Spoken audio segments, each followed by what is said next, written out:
Muy bien, buenas tardes, Iglesia. El tema de la predicación de hoy es este que veis en pantalla, cuidándonos unos a otros.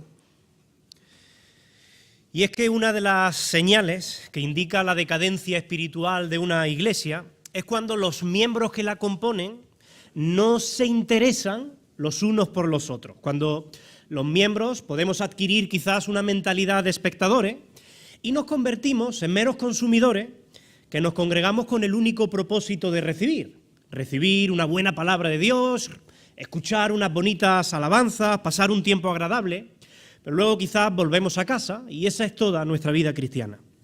Si esa tendencia comienza a crecer en una congregación, eso sería una muy mala señal, porque la iglesia no está llamada a convertirse en un partido de fútbol, donde abajo, en el campo, en el terreno de juego, hay 22 jugadores que siempre están corriendo, trabajando, y arriba en las gradas hay 50.000 personas que necesitan desesperadamente hacer ejercicio. Si tú eres un hijo de Dios, si por la fe en Jesús eres un hijo de Dios, entonces Dios te ha llamado a ti a estar en el terreno de juego, no en la grada. Mirad, no hay un solo creyente en esta sala que carezca de ministerio. Lo que sucede es que si a veces no servimos en alguno de los ministerios más visibles, como puede ser la predicación, la presidencia, la alabanza, la escuela dominical, etcétera, pues a veces sentimos que no tenemos ministerio, pero no es verdad.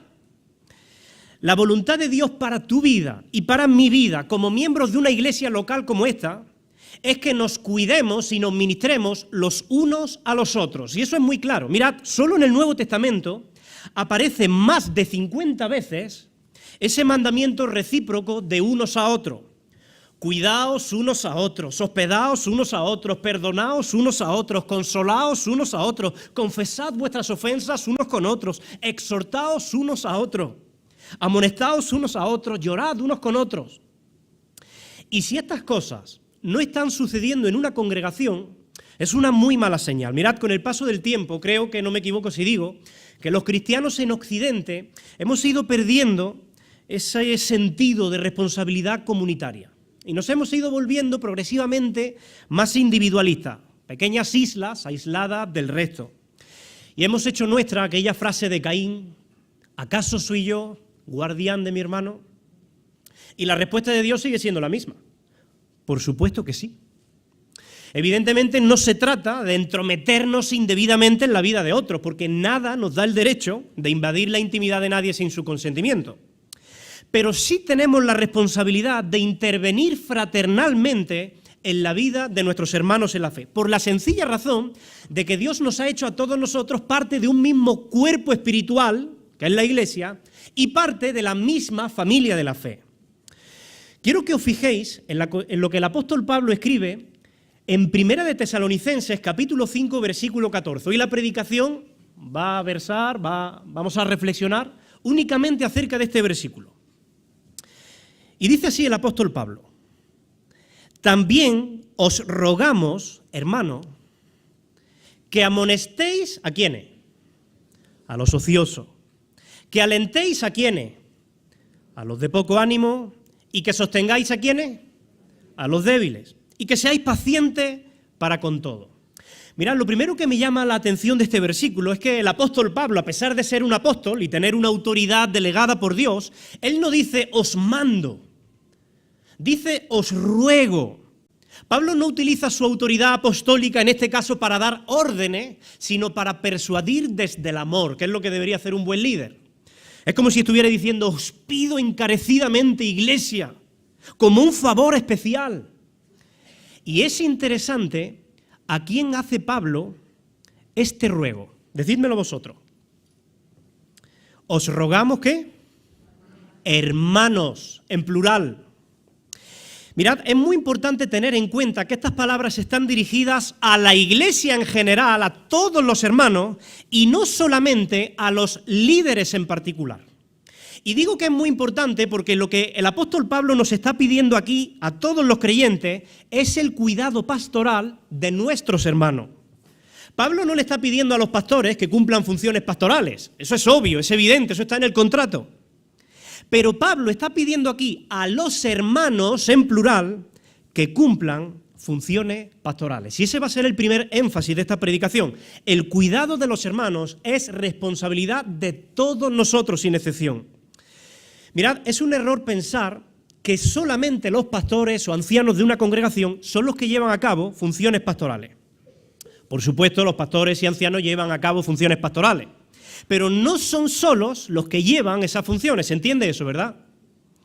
Mirad, para que una iglesia crezca en madurez, todos los creyentes debemos cumplir ciertas funciones pastorales. Amonestar a los ociosos, alentar a los de poco ánimo y sostener a los débiles es responsabilidad de todos los hermanos. Los verdaderos hermanos no pueden permanecer pasivos ante el dolor y las pruebas que tienen que enfrentar otros hermanos. Los verdaderos hermanos no pueden permanecer pasivos tampoco ante la conducta pecaminosa visible de otro hermano. Por supuesto, los pastores y ancianos de una congregación, por mucho que nos esforcemos, por muy buenas intenciones que tengamos, nunca podremos llegar a cubrir todas las necesidades pastorales de una congregación. Y Dios lo sabe. Y como Dios lo sabe, Él ha establecido un modelo de iglesia donde todos los miembros, todos los hermanos, cumplen funciones pastorales y se cuidan los unos a los otros. De lo contrario, si solo el pastor pastoreara, la pregunta es, bueno, ¿y quién pastorea al pastor? ¿O a los pastores? Porque el pastor no solo es pastor. El pastor, antes de ser pastor, es oveja. Y necesita ser pastoreado. Así que ese modelo donde solo y exclusivamente los pastores son los que siempre cumplen funciones pastorales de enseñar, aconsejar, amonestar, dar ánimo, sostener, ese modelo no es del todo bíblico. Y como miembros de la Iglesia Cristo Vive, este va a ser uno de los énfasis para la visión de los próximos años. Queremos fortalecer y ayudar a que todos nosotros podamos interiorizar este sentido de responsabilidad fraternal que tenemos unos con otros. En términos prácticos, ¿esto qué significa? Significa que si tú vienes un domingo a la iglesia o un miércoles a la reunión de oración o participas en un grupo de hogar y la persona que se sienta a tu lado tiene cara de funeral, tú puedes pensar y decir, pobrecito, pobrecita, espero que el pastor pueda llamarle esta semana y darle ánimo. O puedes asumir tu responsabilidad, la responsabilidad que Dios te ha dado a ti, a los hermanos en plural, y acercarte con mucho tacto, con amor, y decirle, hermano, hermana, te noto triste. ¿Te puedo ayudar con algo? ¿Puedo orar por ti? ¿Te apetece si quedamos esta semana y tomamos un café y charlamos? Hermanos, hermanas, dejaros pastorearos por vuestros hermanos en la fe. No desarrollemos pastordependencia, es decir, huye de esa dependencia única y exclusiva en una sola figura pastoral. Evidentemente, yo sé que hay asuntos delicados que por su propia naturaleza requieren la intervención de los pastores y ancianos oficiales de la congregación. Pero para la mayoría de los asuntos de nuestra vida cristiana, la ayuda de los hermanos es más que suficiente. Por ejemplo, a mí me encanta orar por los hermanos de esta congregación, los hermanos de la iglesia. Si alguien me pide oración, con mucho gusto dejo lo que estoy haciendo y oro por esa persona. Pero quiero dejar algo claro. Mi oración no tiene más valor que la oración de ningún otro hermano de la congregación. Ojo, porque a veces, sin darnos cuenta, podemos desarrollar una fe supersticiosa hacia el pastor, como si sus oraciones o su ministerio fueran más eficaces que los de los demás creyentes. Y tú y yo tenemos el mismo Dios y tú y yo luchamos con los mismos pecados. No pases toda la semana esperando ver al pastor para que pueda orar por ti, cuando tienes a tu lado a cientos de hermanos que pueden orar por ti. Déjate pastorear por tus hermanos. Déjate pastorear por los diáconos de área de la congregación, los diáconos y responsables de los ministerios. Déjate pastorear por ellos. No los minusvalores. No pienses, ay, es que este no está tan capacitado. Mira, no es cierto. Pero aun si fuese cierto, escucha bien, Porque no se trata de lo que tus hermanos pueden hacer, sino de lo que Dios puede hacer a través de tus hermanos. Ellos son solamente un instrumento en las manos de Dios. Yo no sé si recordáis el milagro de la alimentación de los 5.000. ¿Quién hubiera pensado que Jesús iba a alimentar a miles de personas con la simple meriendita de un muchacho, dice el Evangelio de Juan? Un muchacho que tenía solo 5 panes y 2 pececillos. Los discípulos no lo creían, ellos decían, ¿qué es esto para tanto? Pero los 5 panes y los 2 pececillos de un muchacho puestos en las manos de Jesús se convirtieron en una bendición abundante para todos los que estaban allí, hasta el punto que todos se saciaron y tuvieron que recoger las sobras. Mira, quizás piensas que tú no tienes mucho que ofrecer a tus hermanos y por eso no te atreves a ministrarlo, a intervenir fraternalmente en sus vidas, a cuidarlos, a pastorearlos.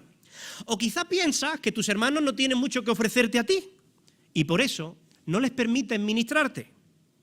Pero Dios usa lo poco que tú tienes o lo poco que tus hermanos tienen y lo multiplica. Porque no se trata de la cantidad, sino de la disposición a dejarnos usar por un Dios que es el que hace la obra. Esa es la diferencia. Y Dios puede usar a cualquier hermano en la fe para ministrarte, para cuidarte, para pastorearte. No le pongas límites a Dios. Ahora, yo no sé si tú eras consciente o no lo eras de que Dios te estaba dando a ti ciertas responsabilidades pastorales con tus hermanos. Sí, yo sé que hay funciones pastorales que requieren una mínima formación. A veces uno puede acercarse también con muy buenas intenciones a ayudar a otra persona, a ministrarla, a cuidarla, a pastorearla, y por falta de formación, sin quererlo, puedes acabar hundiéndola más. Eso pasa también. No todo el mundo está capacitado para hacer todo tipo de cosas. Así que esta visión a la que aspiramos como iglesia, de ser una iglesia en la que nos ministramos y nos cuidamos unos a otros, va a requerir también un énfasis en la formación y en la capacitación pastoral. Porque ministrarnos unos a otros requiere la habilidad y también el discernimiento para hacer un diagnóstico preciso. No sé si te has dado cuenta que en este versículo del apóstol Pablo, en 1 de Tesalonicenses 5:14, el apóstol Pablo hace un buen diagnóstico porque distingue a 3 grupos que necesitan un cuidado especial dentro de la iglesia y que son responsabilidad de todos. En primer lugar, Pablo menciona a ¿quiénes? Los ociosos. Y los ociosos, según Pablo, ¿qué necesitan? Amonestación. Luego menciona a los desanimados, a los de poco ánimo. Y estos, según Pablo, ¿qué necesitan? Aliento, motivación, ánimo. Finalmente menciona a los débiles. ¿Y estos qué necesitan? Sostén, apoyo, compañía cercana, intencional. Mirad, es muy importante estar capacitado para hacer un diagnóstico preciso. No sea que terminemos amonestando a los desanimados, alentando a los ociosos y sosteniendo a quienes en realidad necesitan una corrección amorosa en la iglesia. Porque si nosotros no hacemos un diagnóstico adecuado, vamos a terminar también dando un tratamiento inadecuado. Y con muy buena intención se puede hacer mucho daño. Así que el apóstol Pablo, en primer lugar, nos habla a todos nosotros, todos los hermanos, esto es para ti, hermanos, amonestad a los ociosos. El término ocioso literalmente se podría traducir como sin orden, desordenado, indisciplinado. Mirad, en el lenguaje militar de la época esta palabra se usaba para hacer referencia a aquellos soldados que no permanecían en orden en sus filas, aquellos que no estaban donde debían estar y que rechazaban estar subordinados a la autoridad, eran los insubordinados. Se trata de personas que perturban el buen orden, la buena marcha de una iglesia. Quizás son hermanos que tienen un problema en su corazón, que no han tratado, que no han podido arreglar, sanar. Y como respuesta, viven oponiéndose a las cosas que Dios les está mostrando a la iglesia. Son personas que suelen ir a contramano, a un paso diferente al resto de los soldados. Que la iglesia parece ir por aquí, ellos dirán, no, hay que ir por allí. Que la iglesia parece ir por allí, dirán, no, hay que ir por allí. Pero siempre a contramano, en desorden. ¿Cuál es el problema? El problema es que si los hermanos desordenados no son amonestados, pronto se van a transformar en hermanos amargados. Y un hermano amargado puede terminar cumpliendo la función de la levadura en la masa y empieza a esparcir su amargura por todos lados. ¿Qué tenemos que hacer nosotros, los hermanos, según Pablo, el apóstol, inspirado por el Espíritu, cuando diagnosticamos a alguien desordenado en la iglesia? El apóstol Pablo es claro, nos manda a amonestarle. No nos manda a hacer la vista gorda, no nos manda a dejarlo pasar o a esperar que sean otros los que amonesten.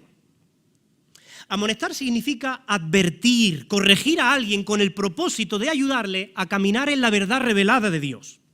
Mirad, el que amonesta es aquel que le dice a las personas no lo que quieren oír, sino lo que necesitan oír. Y esa es una responsabilidad, según el apóstol Pablo, no solo de los pastores o ancianos, que también, evidentemente, sino de todos los hermanos. Ahora, yo reconozco que aplicar ese tratamiento de la amonestación no es una tarea sencilla, ni mucho menos agradable. Pero Dios quiere que por amor, los hermanos, aprendamos a amonestarnos los unos a los otros. Tenemos que hacerlo, iglesia. Yo necesito ser amonestado de vez en cuando. Vosotros también necesitáis ser amonestados de vez en cuando, porque nadie hace bien todas las cosas todo el tiempo. Necesitamos corrección, es lógico. Ahora, ¿cómo debe hacerse la amonestación? Porque no vale de cualquier manera. Es muy interesante lo que el apóstol Pablo escribe a la iglesia en Roma en el capítulo 15. Fíjate, porque él da dos ingredientes esenciales para una buena amonestación. Él dice: pero estoy seguro de vosotros, hermanos míos, de que vosotros mismos, primero, estáis llenos ¿de qué? De bondad. Y en segundo lugar, llenos de todo conocimiento, de tal manera que ahora sí podéis amonestaros los unos a los otros. Estos son los dos elementos indispensables para la amonestación cristiana. Se necesita estar lleno de bondad para poder decir las cosas con mucho amor y misericordia, procurando de verdad restaurar al hermano, no ponerte como alguien que es más santo y que está por encima. ¡Ja, ja, te lo dije! Arrepiéntete. No, no, no. Pero en segundo lugar, necesitamos conocimiento de la verdad para poder amonestar. Mira, nunca podrás ser un buen consejero si no estudias y comprendes la verdad de Dios tal cual nos ha sido revelada en las Escrituras. Si tú estás lleno de verdad, pero careces de bondad, vas a terminar probablemente teniendo la razón, pero no conseguirás la restauración de tu hermano. Si estás lleno de bondad, todo bondad, pero careces de la verdad, vas a ser sincero en lo que haces, pero estarás sinceramente equivocado. Debes amonestar al hermano desordenado como amonestarías a tu propio hijo. Yo a mis hijos los amonesto mucho y no lo hago para avergonzarle, sino para corregirle, porque los amo profundamente y porque quiero lo mejor para ellos. Eso es precisamente lo que el apóstol Pablo nos dice en 1 Corintios. No escribo para avergonzaros, iglesia, sino para amonestaros como a hijos amados.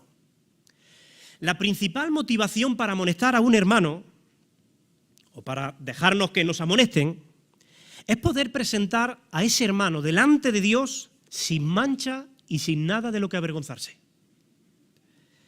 Fíjate lo que dice el apóstol Pablo: amonestando a todo hombre, y enseñando a todo hombre en toda sabiduría, ¿a fin de qué? ¿Cuál es el fin de la amonestación? A fin de presentar perfecto en Cristo Jesús a todo hombre, a todo ser humano. Ahora bien, es verdad, todo hay que decirlo, que no todos recibimos la amonestación con agrado, ¿o no es verdad? Solemos reaccionar mal cuando alguien nos amonesta. Precisamente por eso es mucho más cómodo ver a un hermano en pecado y hacer un poquito la vista gorda y no amonestarle. Porque así, pensamos nosotros, bueno, evitamos tensiones, evito calentaderos de cabeza, evito discusiones o incluso que se pierda cierta amistad. Pero eso no es amor al hermano. Eso es amor a uno mismo, un amor egoísta.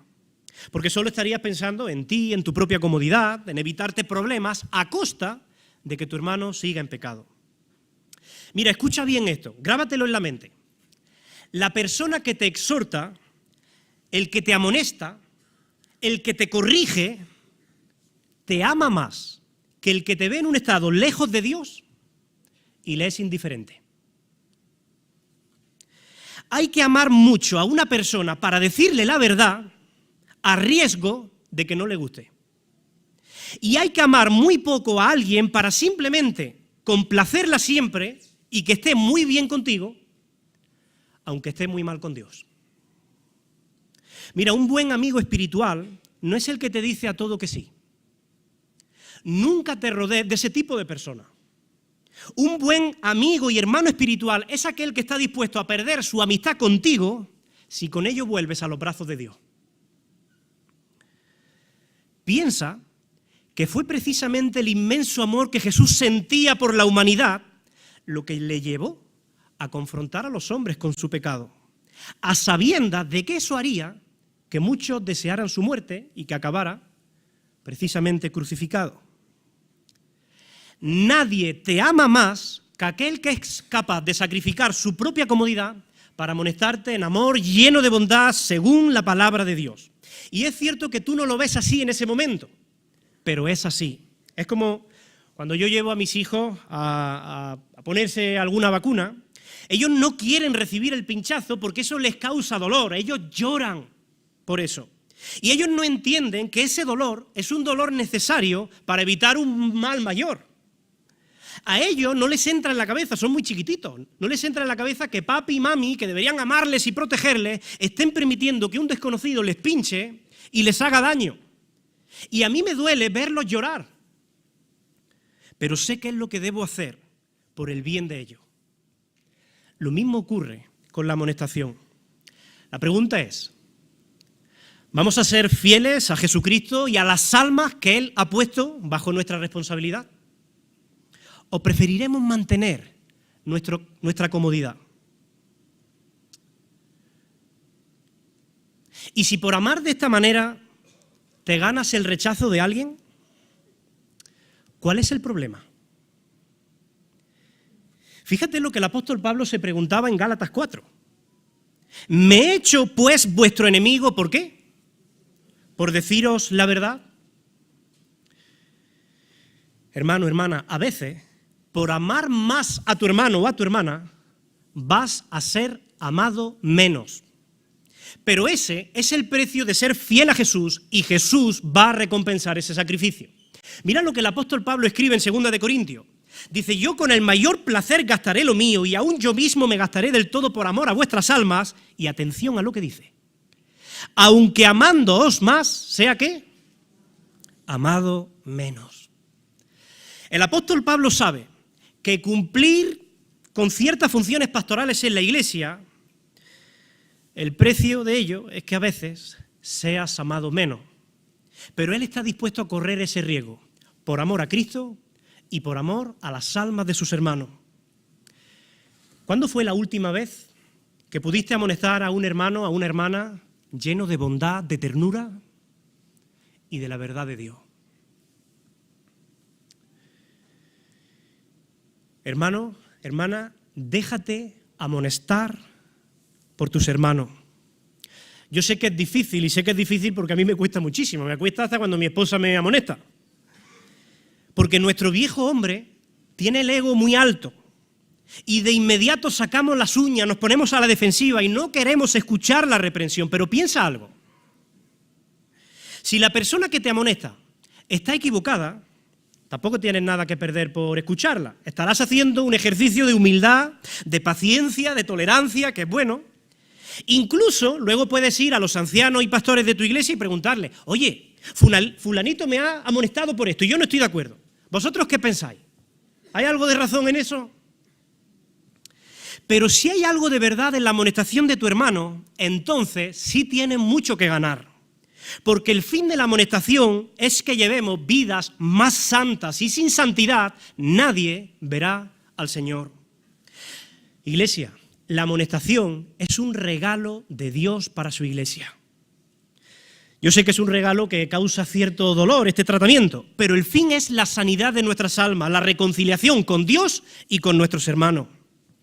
Por cierto, si el Espíritu Santo que está en ti te inquieta y te hace ver que quizás actualmente tú perteneces al grupo de los desordenados, también puedes tomar la iniciativa en humildad y rodearte de personas que te puedan aconsejar. Pídele a hermanos en la fe que se sientan con la confianza de ayudarte a ver lo que está mal en ti. Porque a nosotros nos cuesta ver lo que está mal en nosotros. Quítales a tus hermanos ese miedo, porque muchos no se atreven a decirnos nada porque temen perder la amistad o temen cómo vamos a reaccionar contra ellos. Quítales ese miedo. En segundo lugar, Pablo nos llama a alentar a los de poco ánimo. Son personas que están perdiendo la esperanza, que se sienten desalentadas. Aquí el diagnóstico, si os dais cuenta, es distinto. No se trata de una oveja desordenada que necesita amonestación, ni de una oveja desanimada. Por lo tanto, no se puede aplicar el mismo tratamiento. Si la oveja está desanimada, no la amonestamos. No se nos ocurre decir, pero bueno, ¿cómo se te ocurre estar desanimada? El gozo del Señor es nuestra fortaleza. No. Porque la vas a deprimir más. La tarea de todos nosotros en estos casos es alentar, consolar, animar. Y es interesante que la palabra griega que el apóstol Pablo traduce, o que la Reina Valera, mejor dicho, traduce aquí como los de poco ánimo, literalmente significa los de alma pequeña. Describe a hermanos que ante las pruebas, ante las aflicciones de la vida, ante la pérdida de seres queridos o la enfermedad, se sienten pequeños, intimidados. Y creo que todos nosotros, si somos honestos, tenemos que reconocer que en algún momento de nuestra vida nos hemos sentido así. Que nos faltan las fuerzas para enfrentar las pruebas por las que estamos atravesando. Por cierto, no está mal reconocer que como cristianos muchas veces nos desanimamos. Oye, hay situaciones que afrontamos que nos agotan emocionalmente y no hay que andar disimulando. Deja que tus hermanos en la fe perciban tu desánimo si es necesario y que te pastoreen. Recibir ayuda no es un signo de debilidad, es un signo de madurez, de que has entendido que la vida cristiana no es un camino solitario. No te avergüences de eso, deja que tus hermanos en la fe cuiden de ti. Y cuando alguien lo haga, por cierto, sea agradecido con toda la iglesia en su conjunto.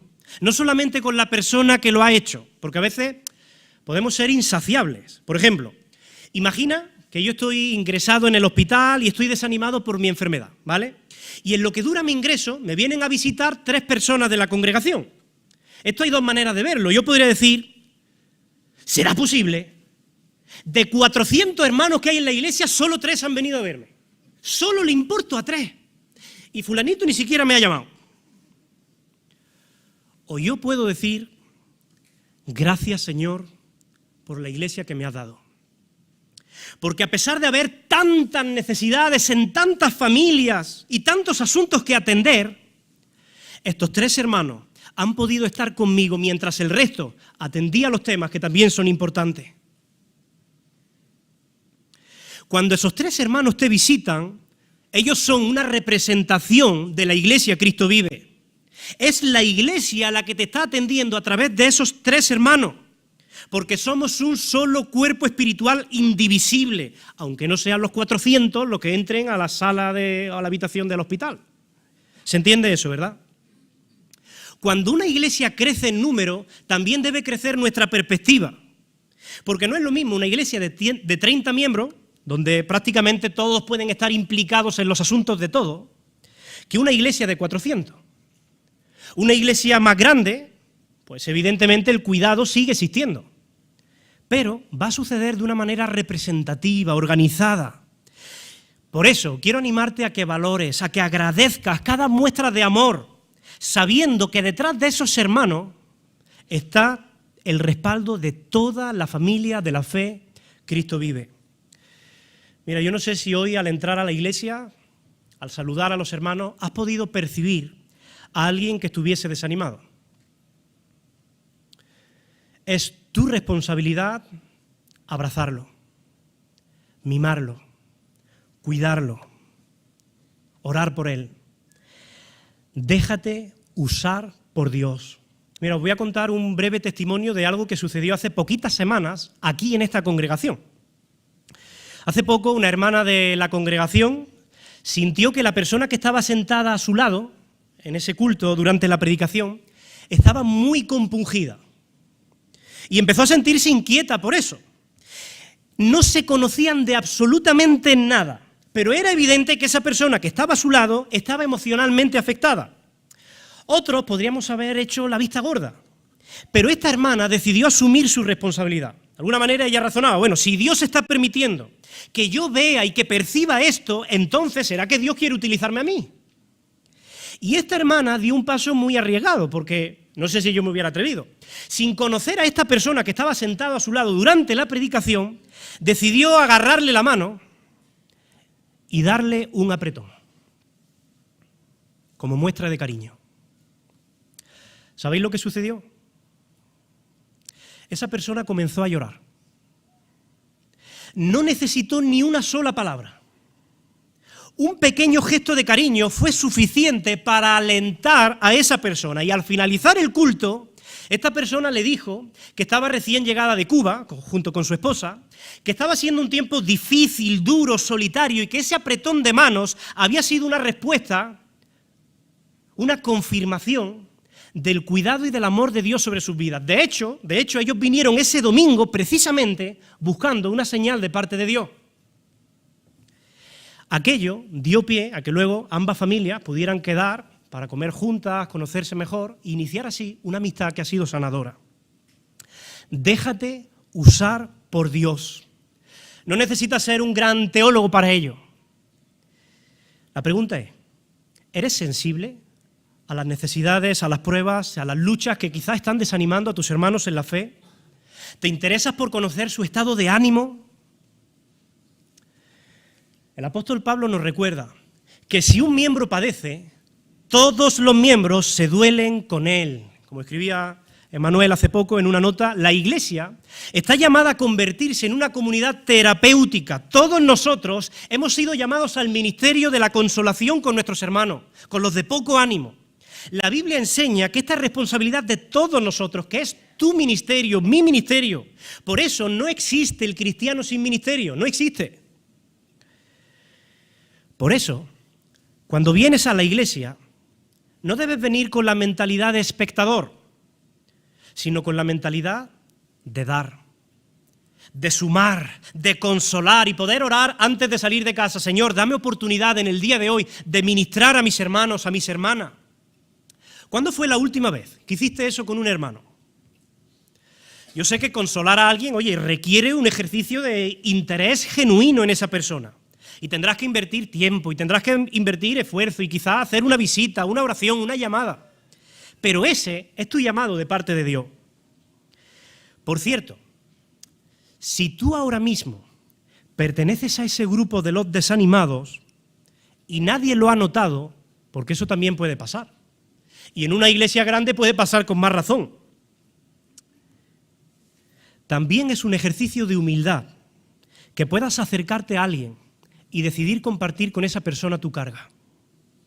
Alguien que pueda orar por ti. Lo importante es que puedas salir mejor de lo que entraste. Lo importante es que podamos llevar los unos las cargas de los otros. Y en tercer lugar, el apóstol Pablo nos llama a sostener a los débiles. Es un tercer tipo de hermano que necesita ser sostenido, afirmado. Aquí no se trata de una oveja desordenada que requiere ser amonestada, ni tampoco de una oveja desanimada, sino de una oveja debilitada. Y necesita un tratamiento distinto. Mirad, la palabra débiles significa literalmente sin fuerza.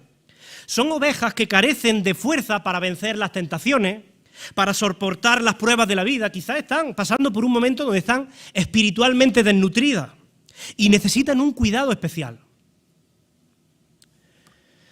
A veces son personas que se manifiestan por sentirse siempre culpables por algún tema, quizá por algo incluso del pasado que Dios ya les ha perdonado, pero ellos no terminan de perdonarse. Y siempre están sintiéndose miserables y siempre se sienten malos creyentes y carecen de gozo. Mirad, en mi etapa de seminarista, en La Carlota, en Córdoba, teníamos un compañero que decidió abrir su corazón conmigo y con algunos alumnos más, compañeros suyos, y nos confesó que él estaba teniendo una debilidad y una lucha con un pecado. Por nuestra inmadurez y nuestra falta de responsabilidad, pues pensábamos, bueno, que se encargue el director, para eso están los profesores. Y los compañeros no subimos tener un seguimiento de este compañero, de sostenerle en la debilidad, de estar junto a él, de orar junto a él. Y por batallar solo, este chico fue acumulando tal frustración que terminó abandonando el seminario y su llamado. Yo aprendí la lección de aquello. Lo que el apóstol Pablo nos está diciendo aquí es que si Dios te ha mostrado a ti, si tú lo has percibido, a un hermano debilitado, para sostenerle y afirmarle, debes hacerlo tú. Debes ponerte en las manos del Señor. No sabes cómo hacerlo, no pasa nada. Pide ayuda a alguien que te aconseje, pero luego hazlo. No dejes a los líderes de la iglesia solos en esa labor, porque entonces va a ser imposible atender la necesidad de todo. Sostener a los débiles también es tu responsabilidad. Y por último, el apóstol Pablo acaba este versículo diciéndonos que debemos ser pacientes para con todos. Creo que esto es un resumen, esta exhortación es un resumen de todo lo anterior. Porque la paciencia es necesaria para amonestar a los ociosos, para alentar a los de poco ánimo y para sostener a los débiles. Porque esos procesos a menudo requieren tiempo. El fruto de ese esfuerzo no se ve a veces de inmediato, de un día para otro. Pero eso no significa que no estén siendo eficaces nuestros esfuerzos. ¿Quieres ministrar a un hermano de manera eficaz? Entonces ten paciencia. Sé paciente como el Señor lo ha sido contigo. Como el Señor lo sigue siendo contigo y conmigo. Porque no podremos ayudar a otro si carecemos de paciencia. Mira, si tú eres un hijo de Dios, no puedes eludir ninguna de estas responsabilidades que el apóstol Pablo nos ha dado. El Espíritu Santo que hay en ti te va a capacitar para cumplirlo. No justifiques el incumplimiento de alguna de estas responsabilidades con frases del tipo, ay, es que ese no es mi don, es que esa no es mi función, esa es función de los pastores, del consejo, es que yo no sé cómo hacerlo, no sé cómo hablar. Si te cuesta, ponlo en oración, pide ayuda, pero luego hazlo, porque el Espíritu Santo que está en ti te va a capacitar. Mira, Dios nunca te pide nada para lo que Él no esté dispuesto a capacitarte luego. Versículos como este que hemos estado reflexionando en esta mañana son un llamado a cambiar toda nuestra manera de pensar acerca de este tipo de reuniones que tenemos como iglesia. ¿O no es verdad? Porque si nosotros entendemos bien este texto, entonces no podemos venir a la iglesia y pensar que no tenemos nada que hacer. Yo tengo mucho que hacer. Y tú también. La iglesia no es ese partido de fútbol donde solo 22 corren y trabajan y el resto miran. Todos tenemos un ministerio a desarrollar. Y sabremos que la iglesia está funcionando correctamente cuando los ociosos sean amonestados, cuando los de poco ánimo reciban aliento y cuando los débiles sean ayudados. Hermano, esta iglesia te necesita a ti. Tú eres indispensable para esta comunidad. Por eso quiero animarte a pensar, ¿qué puedes hacer esta semana para ministrar a otro? ¿Con quién puedes quedar? ¿A quién puedes llamar? ¿Quién necesita ser animado y Dios te ha permitido verlo? ¿Quién necesita que le sostengas en oración? ¿Hay alguien que necesite ver su pecado y tú puedas ayudarle lleno de bondad, de ternura, de verdad? Pues entonces cumple tu responsabilidad como hermano. Como miembro de un cuerpo tenemos la responsabilidad de ministrarnos unos a otros. En el Nuevo Testamento no existen los cristianos sin ministerio, así que deja que el Señor te use como un instrumento en sus manos. Cumple tu ministerio, que el Señor nos ayude. Vamos a orar. Señor, te damos las gracias por esta preciosa iglesia. Es tu iglesia. Tú eres nuestro buen pastor y tú cuidas de nuestras almas. Pero también, Señor, has delegado sobre todos nosotros este ministerio de cuidarnos unos a otros. Y queremos de verdad sentirnos cercanos. No queremos que el crecimiento de la iglesia, que es una bendición, nos lleve a perder también la familiaridad, la cercanía, el amor, el cuidado. Señor, yo quiero intervenir para bendecir la vida de mis hermanos y quiero que sus vidas me bendigan. Capacítanos con tu Espíritu, Señor, y guíanos, Señor, en estos próximos años a ser una iglesia fuerte en ti, pero también llena de amor los unos a los otros. Ayúdame a valorar cuando un hermano me amoneste, pero ayúdame también a poder alentar y sostener a mis hermanos. En tus manos, Señor, ponemos esta predicación para que tú puedas hacerla viva en cada uno de nosotros. Amén, Señor.